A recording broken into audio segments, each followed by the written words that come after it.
I mean, we both came from, careers where we're making very high salaries. And we're like, why are we jumping into this? And what does it mean to have a good outcome? And back then at zero, we said, look, it is not in our interests to go after this, billion-dollar exit with a much higher risk profile, requiring a lot more capital, and then also requiring effectively becoming much more risky of not being able to raise more and more capital, right? Especially being in the region where you're talking about, if we wanted to hit that kind of unicorn valuation, you're going to have to burn through insane amounts of money. And we said back then, we're not going down that path. We're going down a path of an exit. And it's funny looking at it all in 2020 hindsight, but literally on day zero, we were having these discussions saying, we're going to aim for an exit of 200 million. Hello everyone and welcome to episode 56 of Conversations with Loulou. My guests are Hassan, Jaffar and Marwan Chaar. They are the co-founders of Carzaty. It's a digital-first car sales platform that was launched in 2018 in Oman and sold to Mexico-born Kavak in 2022. We're going to be talking about the Karazati story, their business model, and what makes it so unique in the region, especially that there are so many places out there where you can buy and sell used cars. We're also going to be talking about their exit. I'm going to challenge them a little bit on their decision to sell. We're going to talk about their challenges in raising VC funds here in the region. There are lots of nuggets in there for entrepreneurs and VCs and anyone who's interested to learn about their great story. So let's tune in. So welcome to the show. Thank you. Thanks for having us. So good to have you, and very curious to learn your story, Hassan and Marwan, about how you built Karazati and some of the learnings and what's next for you.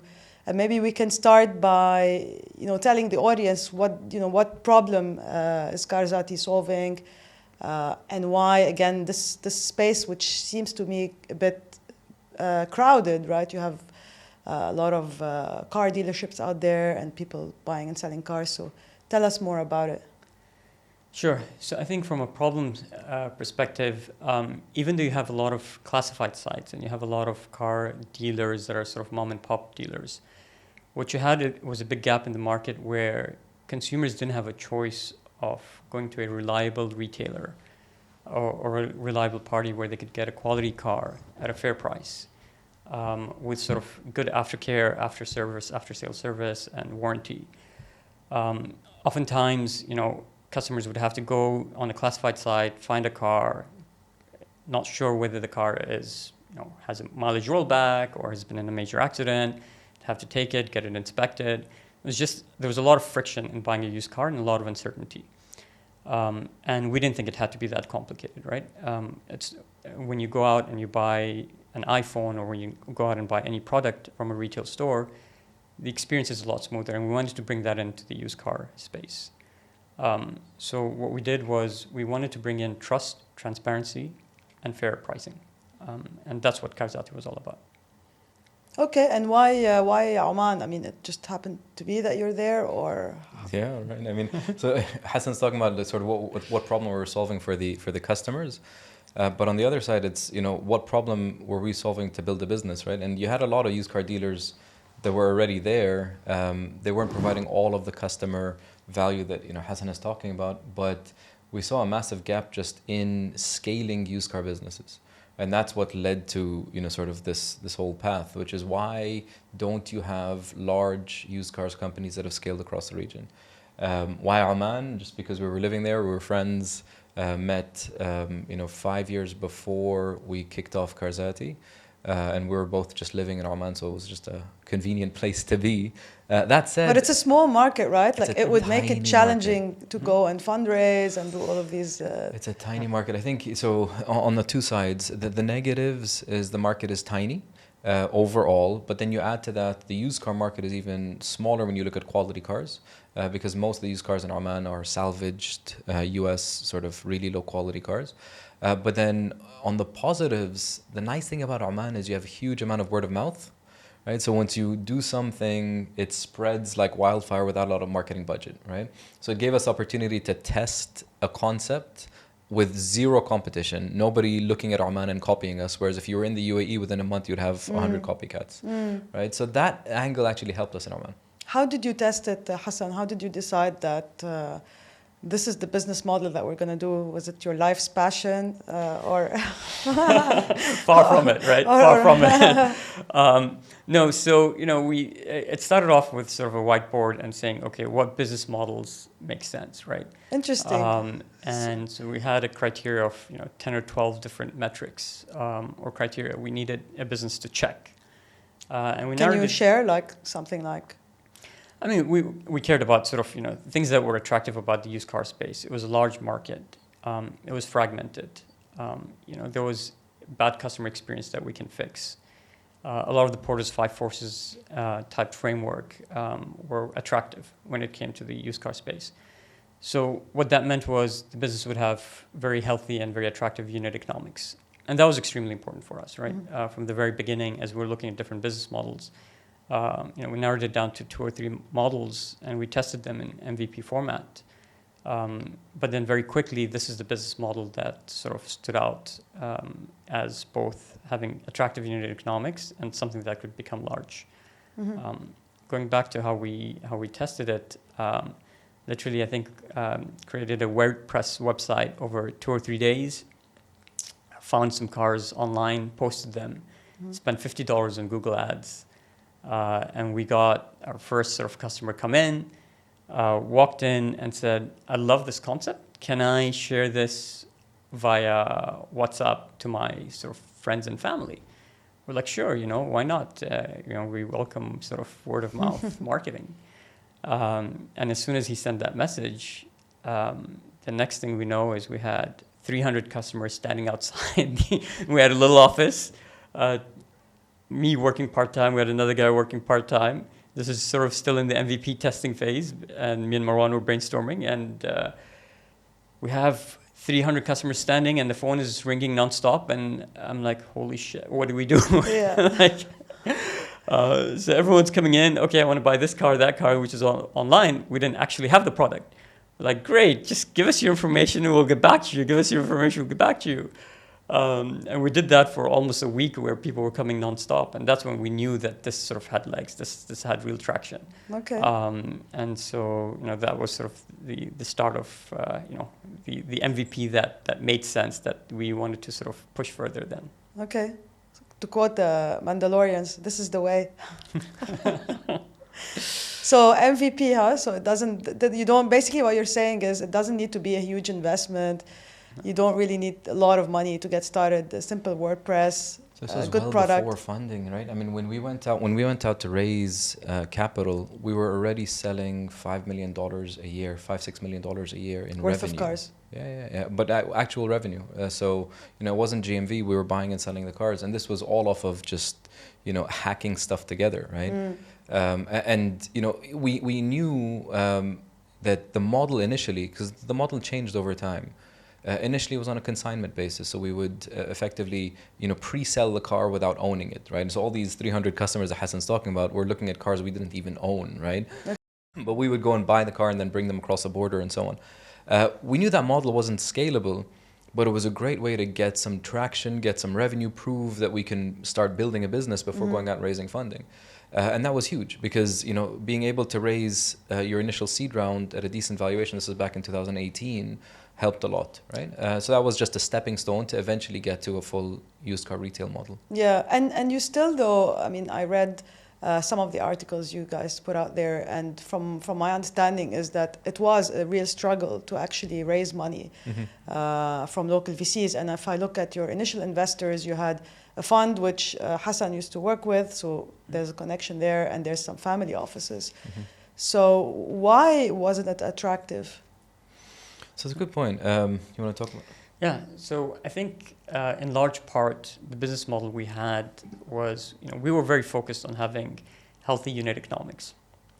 And so, as we tested out different business models, and even like Marwan said, we started off with a consignment model. The consignment model was really easy to scale, but it sort of didn't have attractive unit economics.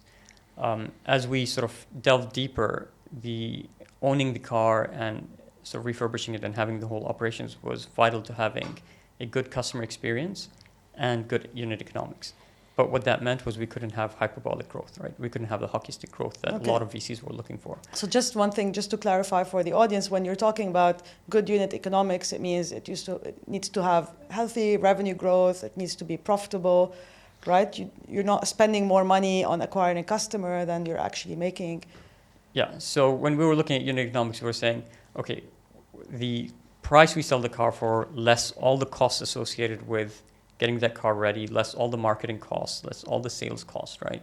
We would still have to have profitable numbers, right? So at that level, so minus all variable costs, it had to be attractive, so that we could, as we scale, our fixed costs could be covered. So the unit economics in this model were extremely good. But we couldn't have that hockey stick growth. Yeah. And to add a little clarity on that, I mean, this is the model where you're making your unit economics immediately on day one, right? So it's not the type of model so where... you're profitable on day one, or on the you're unit, making money on day one. Definitely, right? So it's not like you go out and you sell a subscription, you have to wait 24 months before your lifetime value can then recoup your CAC. This is one where you sell the car and immediately you make your gross margin, and that covers a lot. So it's a very, very healthy business, and that's what sort of attracted us to it. But it's not the type of business where you can grow extremely fast. Why not? I mean, it is a big market. You said it's a $30 billion market, right? The used car market in the GCC. So it is a big market. Yeah. Obviously not in Oman. Not in Oman. So I think... so why couldn't it deliver that hockey stick? So I'll give you a couple of thoughts, and then Hassan jump in here on this, because you can eventually get to that very fast growth in that hockey stick, but you don't want to do it too quickly because your costs of mistakes are very, very high in this kind of model, right? Meaning, one of our main competitive advantages is pricing cars, okay? So actually, let's take two things. One is the pricing of the car, and the second one is the quality of the car, right? If you make mistakes in either one of those two, you will lose your shirt. At scale, basically. Yeah, at scale, you're dead. But if you're still small, right, that's manageable. I mean, the number of times we bought... So describe a mistake. You priced the car in the wrong way? Let's say the quality side first. So those two things. On the quality side, you buy a car that turned out to have a major issue that you did not pick up. Right? Now you're learning what are the right checks and balances, because an inspection could take 30 minutes. You can't make it too long, but to find, for example, chassis damage on a car, you may need a machine to catch that. But chassis damage on a car, now all of a sudden you've lost the value. That car value has gone to zero, and this happened for us. So if you do that, on one car, you lose, let's say $60,000, $70,000 on a car. Now, if you do that on 100 cars at scale, you're really hurting yourself. So that's a very, very important issue, that you have to figure out exactly what the right process is. What's your risk, acceptable risk in inspecting these cars on one. On the other one is pricing cars. You make a mistake, you buy the wrong car at the wrong price. If it's one, you can handle it. If it's 100, you're dead. Right? And you have to... Obviously, you have to do it in a very kind of speedy way, right? Because you need to have a lot of cars, and the business needs to scale, so you can't take a lot of time to inspect. And also, is there pricing data? Like, is it available today? So how do I know, what my Mercedes should be worth, for example? Yeah. So, I mean, this was, one of the secret sauces, right? So we had to figure out how to price cars at scale. In an extremely accurate manner. So it's not that difficult to get 90% right. Yeah. But it's extremely difficult to get 99% right. And when your margins are 10% or 11%, you have to be 99% right. So we had to develop, we spent almost a year developing the pricing algorithms around this to make sure that we can buy the right car at the right price with the right sort of inventory mix, right? Yeah. So we took a very much of portfolio management approach to buying cars. So we had risk parameters in terms of, what would be the percentage of stock we would have in a certain sort of category of cars by the customer type, by the make, by the model. So you had to balance as well. There's a lot of risk management, there's a lot of portfolio management. And that comes from Hassan's background. So how many Toyotas you want to have, and how many but even much what's more the granular resale than value? that, right? Yeah. Much more granular than that, right? Interesting. We knew, to a very, very high degree of accuracy, if we bought, let's say, a 2015 Corolla SE with, this size rims, is it going to sell in 35 days or is it going to sell in 45 days? Wow, right? okay. And what's the ROI on that? And what are the margins we want to make and the return on invested capital we want on that? So having that level of sort of accuracy and intelligence around the buying decisions helps you avoid, first of all, helps you have very attractive ROI on your investment, but at the same time helps you avoid making mistakes. Yeah. Because it only takes a small, like Marwan was saying, it only takes a handful of cars to destroy the entire cohort purchase that you do. Yeah. And So what was manual in that process? Just the inspection, or like the whole thing was automated? the whole refurbishment process is manual, right? So Okay. you have to physically take in the car. It goes through a process that is not very different from what a car goes in a factory, right? Okay. So you're reconditioning the car and bringing it back to very high quality standards. And that goes through a process which includes mechanic, electric, body, and that whole process needs to be done right, where you don't want to overspend, where the car becomes too costly and it's no longer affordable for the customer, or you're underspending and then you have quality issues later and the customers are unhappy. And getting that balance right and getting that process right is also a lot of sort of science that you have to get right early on to make sure you scale it right. And trial and error. Yeah. So how did you get over like the cultural barriers, right? Because I think in this part of the world, there's this like negotiation that people take pride of, and you have to haggle and just it was for 10,000, I got it for 8 or so. Yeah, So basically, when people were buying a car of Karazati, it was a fixed price, right? Yep. Yeah. So we played around with this a little bit, but in the Carzaty days, look, let me say, when you even open the door to negotiation, then people negotiate. Yeah. Right. Yeah. And we saw this. I mean, growing up in the region, everything was negotiable. 20 years ago. You're Lebanese, right? Yes. And you're Omani, Hassan. Correct. Yeah. Right. So everything was negotiable. You're gonna go buy shoes at Nike. You would negotiate and get a discount, right? Like everything was negotiable. Yeah. But over time, when people just said fixed prices, people accepted that, and that was similar to us in cars. When people walked through the door, we would just tell them it's fixed prices, and they would accept it as long as your prices were fair, and as long as you can prove the value proposition, they would accept it. So that was it. Actually gave a lot of customers comfort that they're not getting ripped off, because if you think about it, why is it fair that a better negotiator can save 20,000 dirhams on their car just because they can negotiate better, right?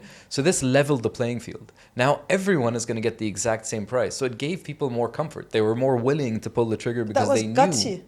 Yeah. Like it's a gutsy decision because it's very not normal. And look, in the terms only of the way we culture. could do that was we had to hire people that are not from the automotive industry. Right? Okay. We had to sort of get people outside of that thinking, because everyone initially we hired, and we went through a lot of cycling. When you bring people from the industry, they're so used to thinking a certain way, whether it's on the buying side, whether it's on the refurbishment side, or on the selling side. So you had to get people completely out of the industry and sort of, start from scratch. That's a great insight. Basically, first principles for everything, right? And when you think about the entire business from first principles, it changes the way you approach it, right? Both of us What do you mean outsiders. by first principles? First principles, I mean, literally every single thing you do, you question down, you keep on asking the whys all the way until you cannot ask any more whys, right? So take the example of the business model, which was, first of all, why isn't there a large pan-GCC used car retailer? And then the answer was, maybe it's financing. Well, why isn't there financing? Oh, because there's no pricing data. Well, why isn't there pricing data? And you just keep going down this entire chain. And as you keep on sort of questioning everything from zero, you come up with some really interesting things. Yeah. Right?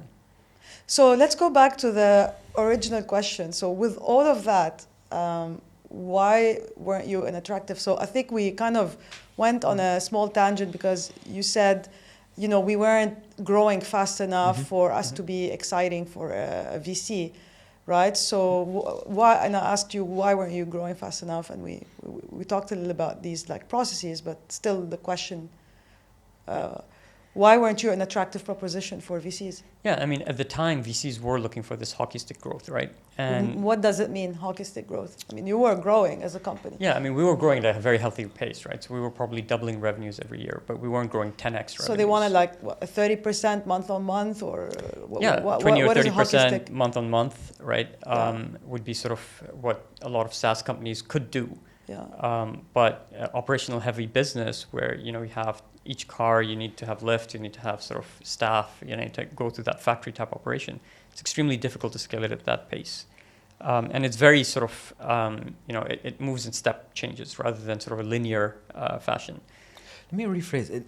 So difficult to scale it, right? So, you know, you say difficult to scale it. I think probably rephrasing that a little bit is it's very expensive to scale it, right? And we've seen other used car retailers scaling very fast.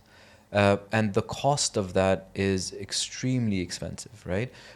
Because of the mistakes we're talking about, right?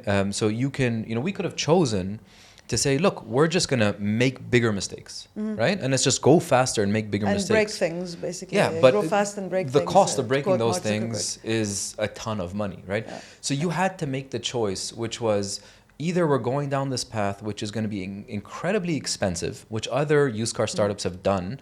You know, we can talk about examples of those.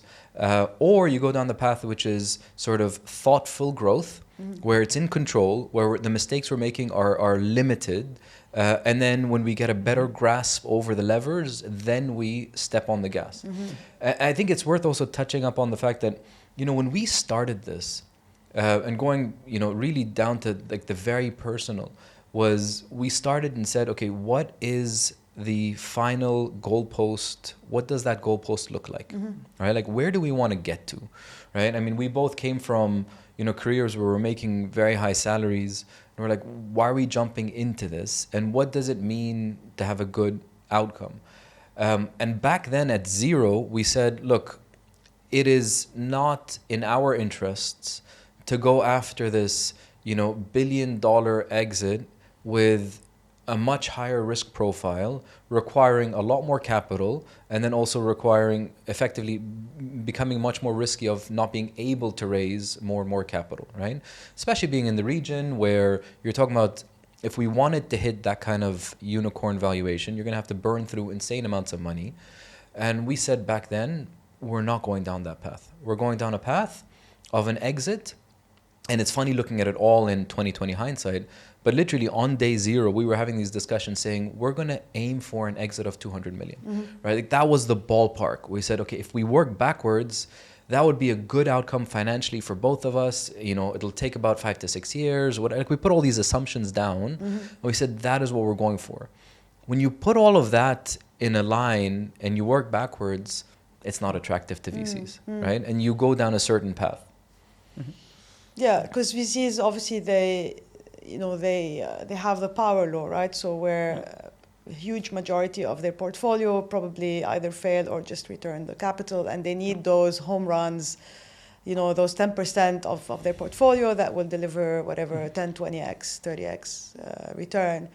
So I get it in a way, and it's interesting. I think there's a lot of critique about VCs here in the region that they don't take enough risks. But I also see it on the other side as well, is that you have to, it's like you have to invest in these companies that you think are home runs, which kind of leaves a lot of other companies struggling. I mean, I faced it personally with Dabbish. You know, people used to, when I used to talk to VCs, they used to say, well, you know, this is not going to be $1 billion company. And one day I told one of the VCs, well, why don't you put all your money in Kareem? You know, but they are there to make healthy returns. Otherwise, they're not going to have investors themselves investing in this asset class. No, that's true. But I mean, if you look at sort of the average, a tier one VC would, you know, typically return 2 to 2.5x of capital back to investors, right? And you can get to that number by having 1 or 2 10x and a lot of 0x's, or you can get to that number by having, you know, 4 or 5x's and 3 2x's, right? So you can get to that average in many different ways. Yeah. It doesn't have to be this sort of but binary. the failure rate is right? high, right? Yeah. I mean, And that's where, I think as a VC, you have to decide, whether you want to sort of play this game where it's very high failure rate with some very low success rates, but high outcomes, or you want to be sort of in this middle range where you have lower failure rates, but more success rates at a lower outcome, right? And I think, a good VC would sort of try to find a balance between these different... And I think you mentioned something, Marwan, which is interesting, is you need to be realistic as well about the region and where we are. And back then, it was 2018. Yeah, things were different than they are today. I think we kind of went up and then we were kind of going down now again. But you were realistic, which is interesting because usually entrepreneurs can be naive sometimes, and they can think, I'm going to build this huge business and it's only going to require me like X dollars to build it. And then they realize, oh no, I'm going to need 10X.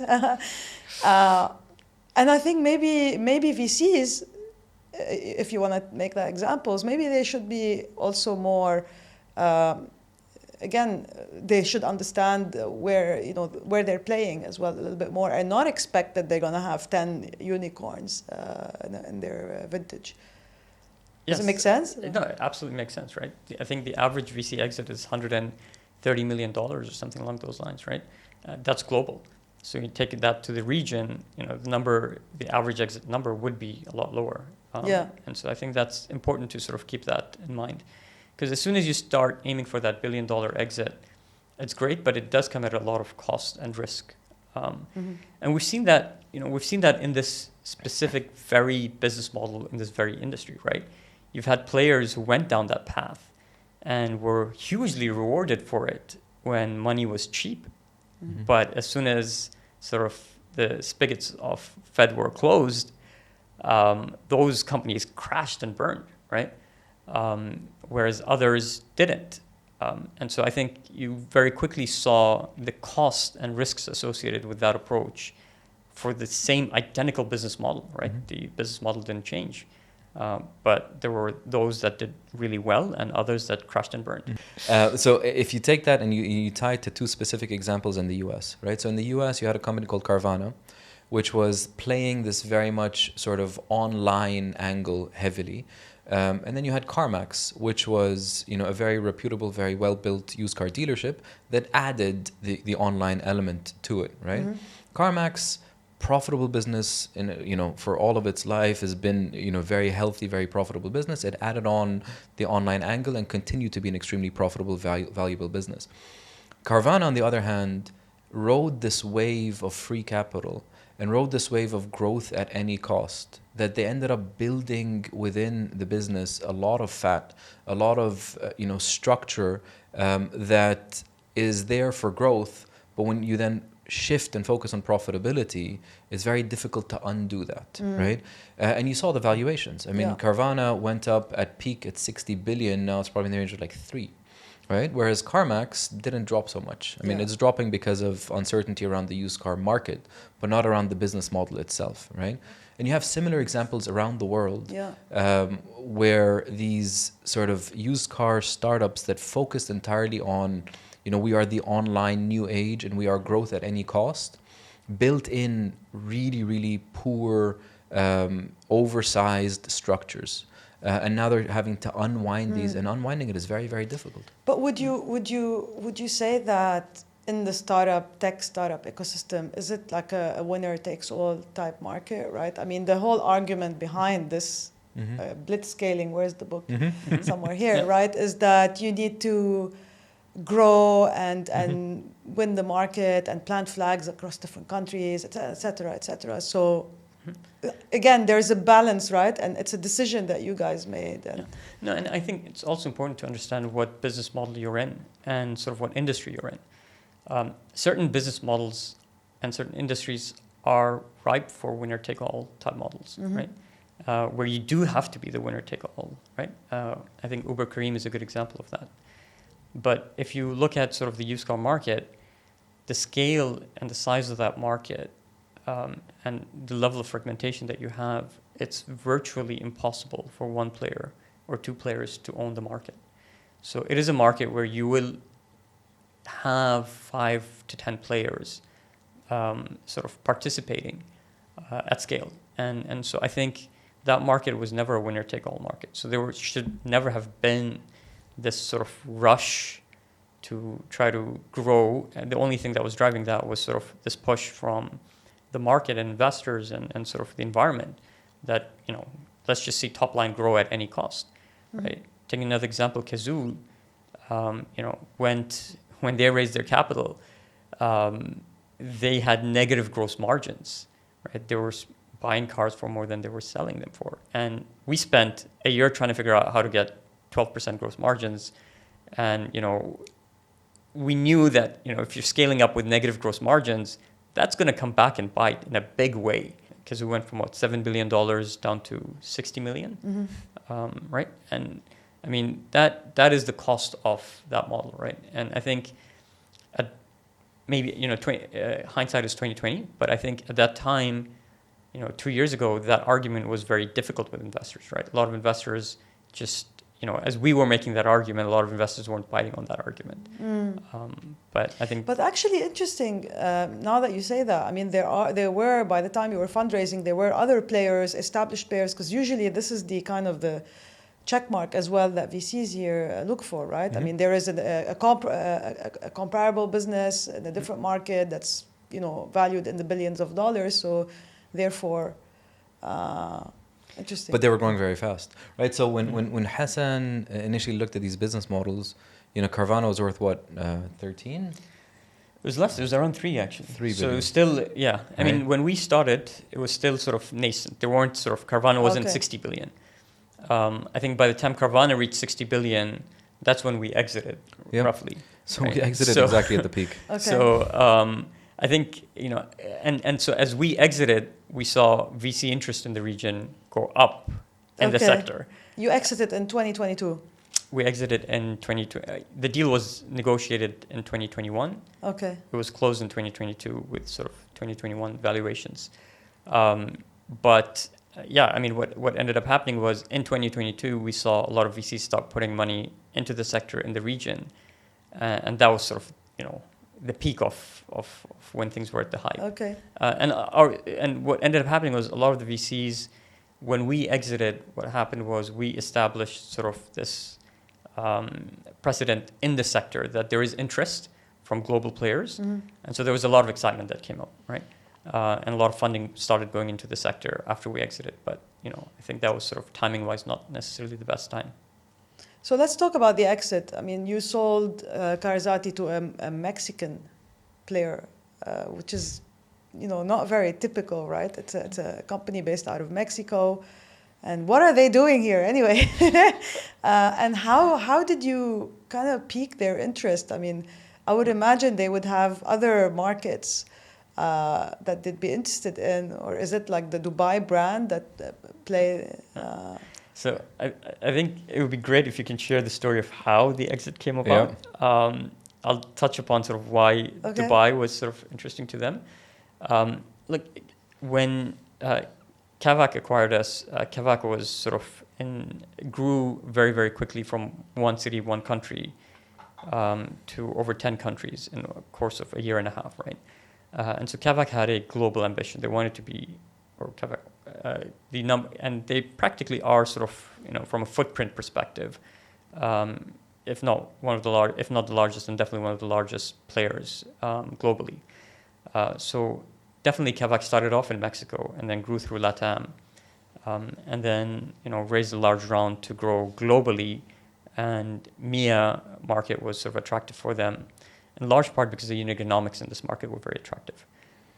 So our average selling price was 3 times higher than what it was in Latin America. Okay. And what that meant was on each car we made a lot more profit.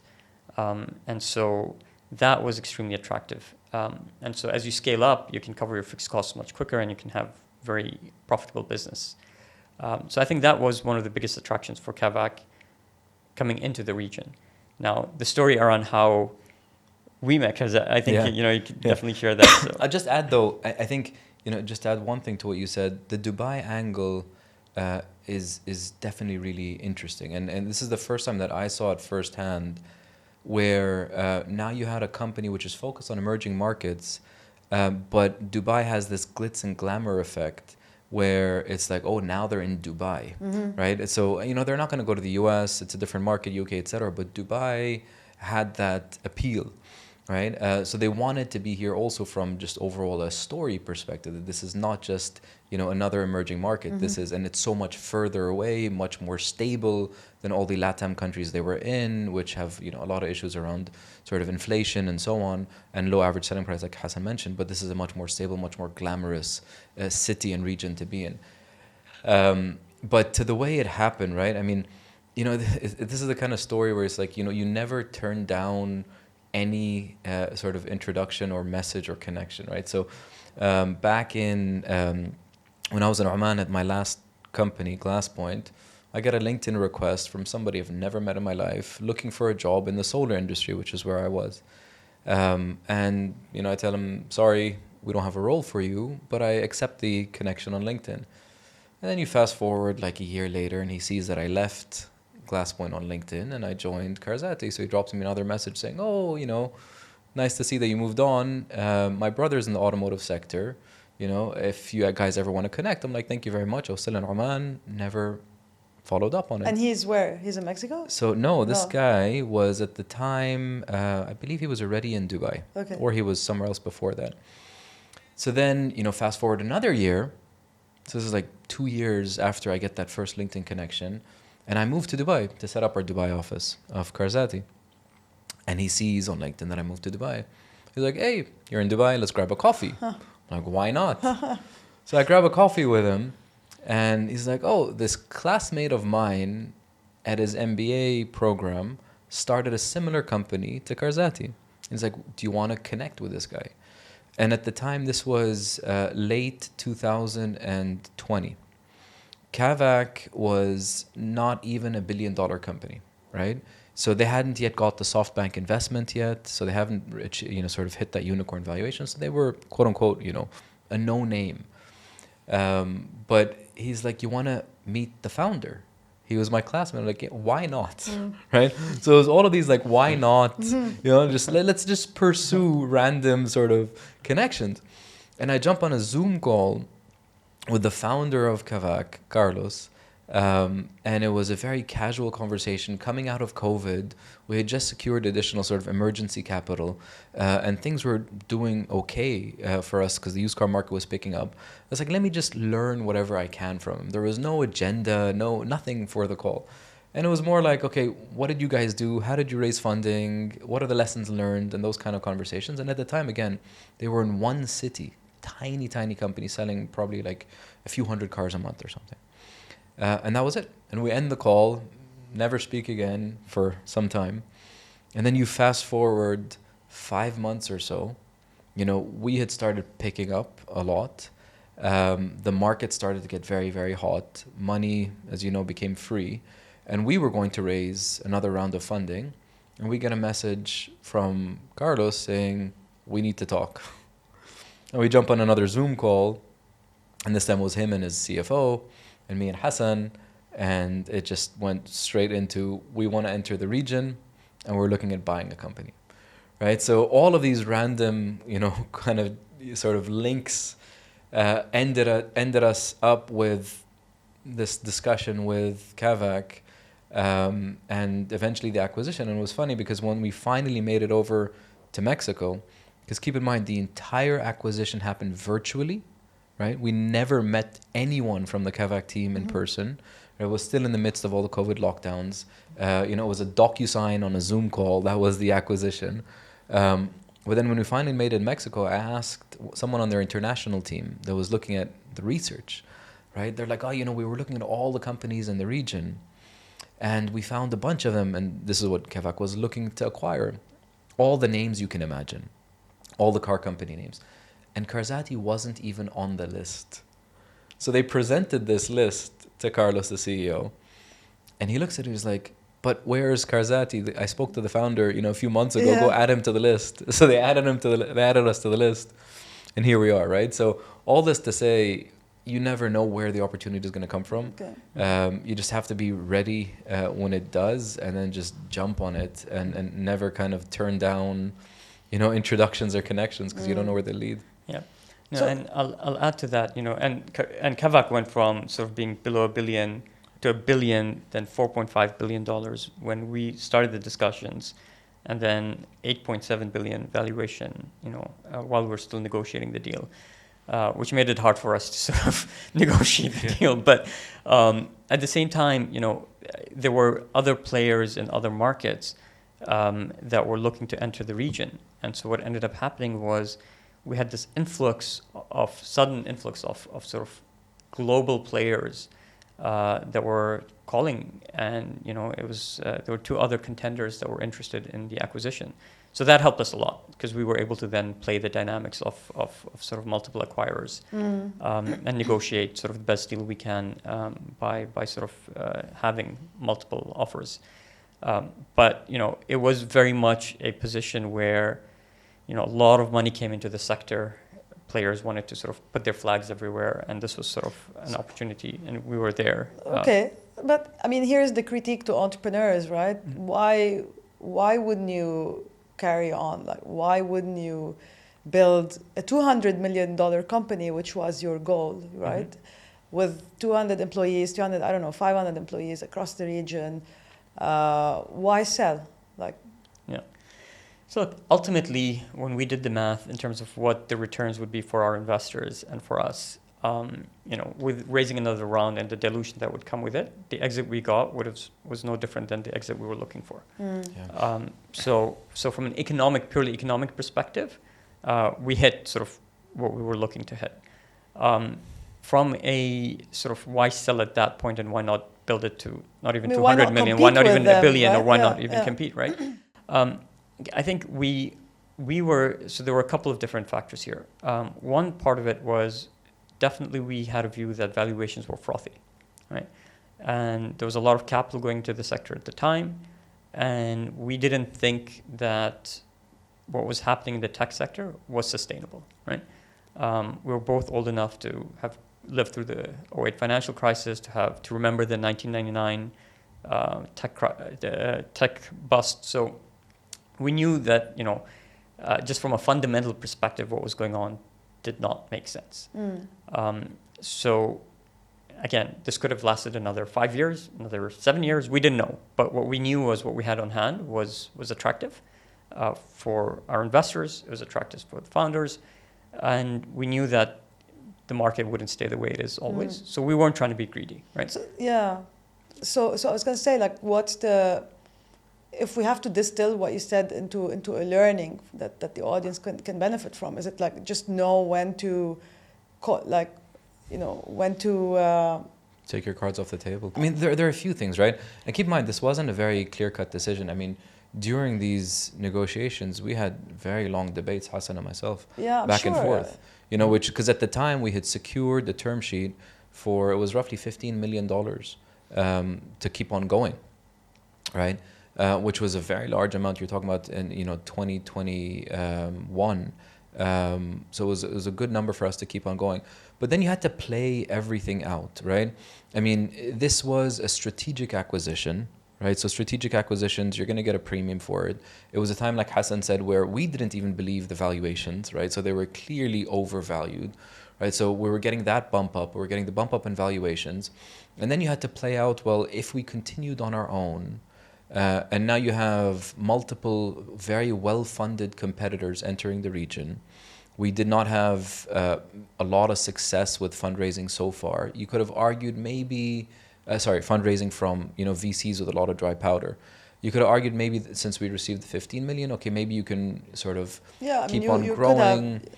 But then you add all of that together, and you're like, all right, so the path to continue has all of these risks associated to it. And then after all that, who's going to buy you, right? Because once these big competitors come in, it's very different. Again, like Hassan said, it's not a winner take all, right? It's not like, Uber would come here. But and then, I mean, wait. I don't know if I agree with you on this. I mean, you had Uber take on a very big player. But it's a different model. You and had that's the thing. Amazon take on, a big player. Yeah, and that's the part, Hassan was mentioning, the model is so different. Where in used cars, once you're in and you're set up, there's no value in acquiring anyone else, You will Bizzle just could have bought you that would be a different sort of a potential acquirer, yes. Yeah. And that would have been a Any different of the angle. car dealerships, actually. I mean, they could have, like... No, so I think there's a sweet spot of window where, you know, acquisitions are attractive, and that's probably, you know, in this sort of 50 to 200 million range, right? As soon as you go above that, the list of acquirers becomes a lot. Yeah, this is if you're looking at local acquirers. Or even international acquirers, really? right? Even international acquirers, depending on the sector you're in. So I think Careem and Uber are probably an exception rather than the norm, right? I think, again, most acquisitions do happen in that range. As soon as you go above $200 million, then it becomes a very large amount for many potential acquirers. And then you end up in this build versus buy kind of debate. So you were very logical about it, right? Look, I think that's the thing, right? With and there's really some lesson and value to be taken from this, which was, I think, because neither of us were from the auto sector or really felt like this was, you know, a passion project of any sort. We built it as a business, which was a separate, you know, entity that we were growing to sell, right? I mean, it was a business and it was a financial decision. We're going to build something and we're going to sell it and we're going to make money for ourselves and for our investors. And it was as simple as that.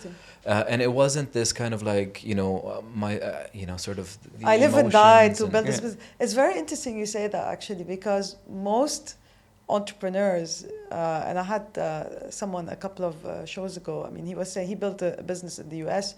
He was a US veteran, and then he built a business, you know, that helps basically U.S. veterans transition from like the military to whatever normal jobs and so on.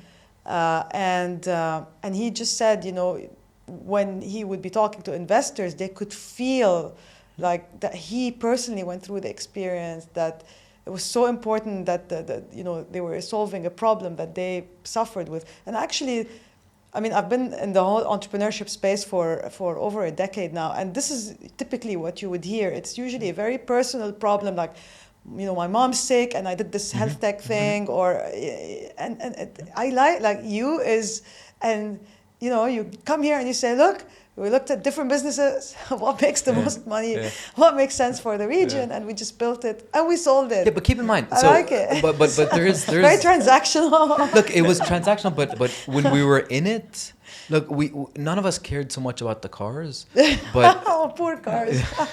but there was an insane amount of passion towards success. Right, and I think that's what was driving us. Like, if you know, asked any of our investors, or like on these board meetings or the pitches, etc., like there was an insane amount of passion and drive towards this business. But it was one that we created because our goal was we want to win, right? And winning to us was getting the financial reward and succeeding in building this business and making it thrive. You know, even after we left post acquisition, the business is still growing and thriving, and that was what gave us the passion and the drive. It wasn't necessarily the thing that we were selling, right? And I think it's also important to sort of distinguish between, you know, again, we were never emotionally attached to this, right? Now, we have sort of passions and we have things that we care deeply about, right?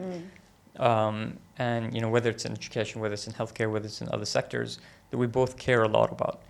But, you know, when we look at those sort of causes, what we find the best way to sort of address the gaps that we see is not necessarily through a business model, right? Sometimes it's through philanthropy, or sometimes it's through volunteer, or whatever the case may be, right?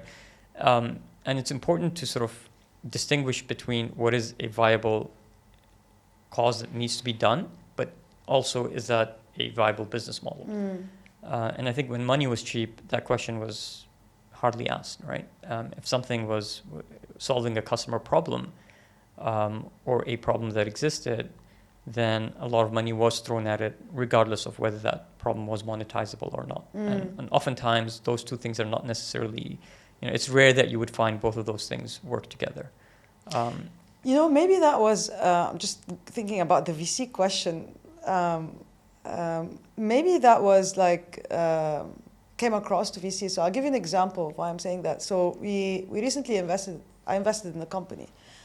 And then there was a VC looking at this company as well. So they're doing another round. And then I was talking to them and I was telling them, the founders are great and like the company is doing great. Not the one we talked about, by the way, another one, another one. And the VC said, but I think that they will sell early. Because they were very well connected as well, and they have same story as you. They have similar businesses in other countries doing this that are bigger. And the VC's concern was, they might sell early and like we'll do a 3x or something like that. So that wasn't attractive for them, right? Like they felt that the founders might sell. What do you think about that? I mean, look, if you're guaranteed to get a 3x as a VC, and your average fund is going to get 2 point some X, right? If you're a tier 1 fund, then that is pretty good, right? Yeah, to them it wasn't because like they think that each, so the way they make a decision is that they think each investment should return their fund. Right. That's how they go in. That's like the ambition anyway, not that it happens. Yeah, but I think, sort of on a tangent, I think there's a huge flaw, and I don't know if this is still the case, but I remember seeing this a lot, a few years ago, where it was kind of seen as this good thing if, for example, a founder was not taking a salary, right? Mm-hmm. And VCs would be like, arguing with the founder over how much salary they're taking, and the founder should put money into I used to hear these things about, they would ask the founder to put money into the business themselves, and so on and so forth. Like, this is completely, to me, absolutely flawed, right? And I advise a couple of startups, and one of them, I'm telling the founders, you guys should take a salary out of the business, right? Because at the end of the day... Within reason, though. Within reason, like for you sure. can't take market rate. No, not market rate. Yeah. Definitely not, right? So you take a discount to market rate. But you have to be able to take something out of the business and make it a little bit more transactional, and also level the playing field a little bit here, right? I mean, the entrepreneurs shouldn't always be on the back foot just because the VC is putting the money in. No, the entrepreneur is making money for the VC, and this is a two-way relationship as well, right? So the VC should be, sort of fairly compensating the entrepreneur for that and making it a little bit more transactional. Not everything is just this passion, like the entrepreneur has to, kill themselves and take no salary and do all of these things for 10 years before they get, the chance of anything. No, I mean, it has to be a more level playing field, I think. So if we have to distill like all of this again for our audience into like some lessons learned, or advice, what would you say? Yeah, I mean, I think always go back to first principles, like Marwan said earlier, right? Which is a business is there fundamentally to solve a customer problem. The business model has to make sense, where the economics would pay all the expenses that you're going to incur, and the market has to be large enough where you can scale, and don't be greedy when you have the opportunity to exit. I think if you do these things, then you significantly enhance your chances of success rather than aiming for the stars and not getting anywhere, right? And I think that's sort of something that, at least for us, was the guiding principle as we built Karazati and ultimately exited. Yeah, I mean, I just emphasize again, I think picking the right business model is a big part of the journey, right? If early on you've just picked the wrong model, and there are right and wrong answers. I mean, it is, a model is either right or wrong. It will work or it cannot work. And if you've just picked the wrong model, you have to try and figure that out very, very soon and change the model, right? Because if you just latch on to that and you keep on going, it's a problem. So getting the model right is a huge part of the journey. And then beyond that, it's just execution. And just putting your head down and executing and making sure you get it. And then once you've done those things, the opportunities will come up, right? You just have to have sort of the conviction that eventually, if you're there long enough with the right model and the right execution, the opportunities will come up. Ours was serendipitous, and you had all these, links that came along. But you have to be ready to be at the right place at the right time, right? It just doesn't happen on its own. So yeah, I think that's to me, I think the biggest takeaway. And then of course, take money off the table, right? Like if you have the opportunity, it's your first exit. You don't think about it, and you said something earlier about evening the level playing field, which I think is interesting. What do you think made you or very good entrepreneurs? I mean, because you have the McKinsey kind of check, which I think people like to see. You have Harvard. I'm sure. I don't know where you studied. Where did you study? Texas A&M. Okay, so again, so that kind of pedigree, right, is there. Is that it, or you think it's just like something? Look, I think the pedigree indicates two things, right? Which you don't need to have these pedigrees to have these two things necessarily, right? One is you have a certain level of sort of smartness or intellectual capacity or capability, and you are ambitious and determined, right? I think. Why does it say you're ambitious? Because I think, either getting into HBS or getting to McKinsey, you do need to work hard to get there. Okay. Right? It's not like you could just decide to join and you get a job offer. You do have to sort of put in the sweat, put in the effort, and put in the work. And so I think those two are indicators that these checkboxes, help fill. How much of a weight would you put on that? You're investing now, right? You're like. Yeah, I mean, so my background is investing, right? So I spent 10 years as an investor. And look, I think if you have those two traits, right, a certain level of intelligence and you're dedicated and you're passionate and you're sort of have a lot of determination, then I think you have a lot of the key ingredients that are needed. You don't have to have the pedigree checkbox, right? I think those are the two things that you need to have as one of the key criteria for doing well. Yeah, and I remember in one of your previous podcasts, you were talking to someone and you were saying like it's an overnight success, but it took like 10 years or something, right? Yeah. I mean, we ended up succeeding, but so I think there are two big things. One is the dynamics, right? In the sense that we had a lot of complementary skills that helped us get to the end goal. And also, I mean, the failures, right? I mean, before Carzaty, I was with a previous startup, which was Glasspoint. 5 years there, right? 5 years, company went up to a $400 million valuation. I was reporting to the CEO. We raised $130 million. And at the end, it went into liquidation, bankruptcy, right? And I lived through the entire journey, right? So that kind of learning in 5 years with a startup of that pedigree was incredible. Before that, I worked on 2 different startups that both failed, right? So this is, try number 4 for me, right? And then having that benefit of a different way to think about things, and that complementary partnership was huge. So this wasn't just like the first thing, right? It was, the 15 years of both of our careers, right? That were the learnings that got us to this, right? It's interesting, right? Because I think entrepreneurship, a lot of times is sort of put in this abstract thing where, it's difficult to understand. But no, entrepreneurship is like any other field you want to go into. And there are learnings, and you can learn methods to get better, and there are stepping stones that you need to become a better entrepreneur, including the network and the funding and the recruiting and so on and so forth. And all these things are learned, but very different from other fields and topics. Most of these learnings happen by doing, right? Almost all of my learnings were from Glasspoint and previous startups and previous mistakes. Versus other fields where you can learn in books. So now you're out of Karazati.